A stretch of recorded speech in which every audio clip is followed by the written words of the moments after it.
Hi, my name is Brad Taylor, and I just finished my freshman year at RHS. I've been a part of District 196 schools now for 10 years, and I'm going to give you a glimpse today of what's actually going on inside these schools. Despite the board's attempt to deny it, District 196 schools are quickly becoming a place where promoting activism is actually more important than promoting education.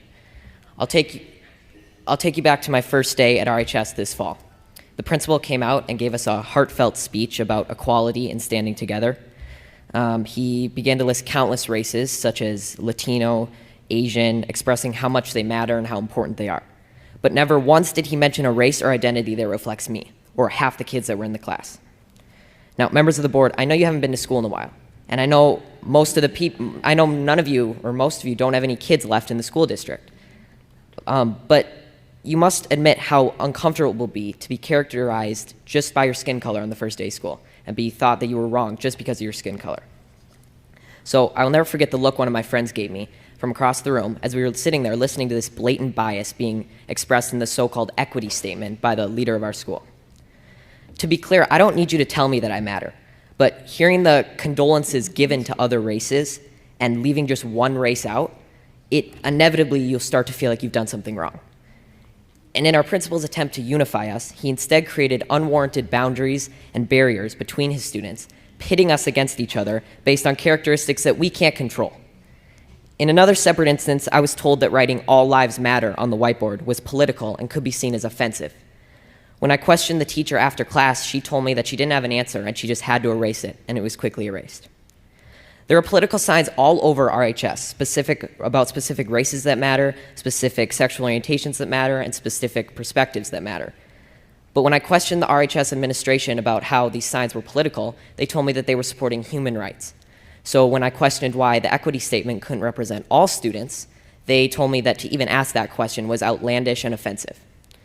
And when I asked why that was, they told me, quote, "Whites have a pretty good situation right now," unquote. So is that not racism? Disregarding my question merely because of the color of my skin?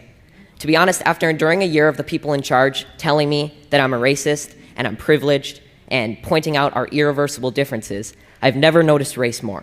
And it's becoming the first thing I notice when I meet someone, which has never before been the case. RHS administration confidently told me that RHS students and staff are happy with their equity statement. But from my experience in talking with other students, this is not the case. I know many kids who disagree with their teachers, but they're too scared to stand up because they're worried that their grades will be docked and their learning experience will be affected. My honors government teacher, I'm not going to say his name, but he's mentioned that Democrats care more about all people while Republicans only care about themselves. And he's also inferred to us that socialism is better than democracy. He even had a statue of a socialist leader in his classroom. I've been told by a lot of kids that they just stay silent and adjust their schoolwork to reflect an acceptable opinion to secure a good grade. I've been approached by multiple teachers who have told me in private that they just want to say that they agree with me and they support me standing up, but they can't say it in front of the class for fear of being disciplined by the administration in some way or losing their jobs. There is clearly only one way to think in this district, and that is that they are teaching their kids to shut up if they don't agree. Now, members of the board, I want you to take a good look at yourselves in the mirror tonight and ask, are you really standing up for the equality of all people, or are you just pushing a damaging political ideology on our students? A fellow coworker at my job, who by the way is of color, discreetly told me that the schools seem to be pushing a very leftist agenda in class. This proved that not everyone is happy with your school, and not everyone who isn't happy is white. Now, due to all these instances I've mentioned and many more that I can't fit in this 5-minute speech, I've decided to leave this district and continue school on a private Christian school online.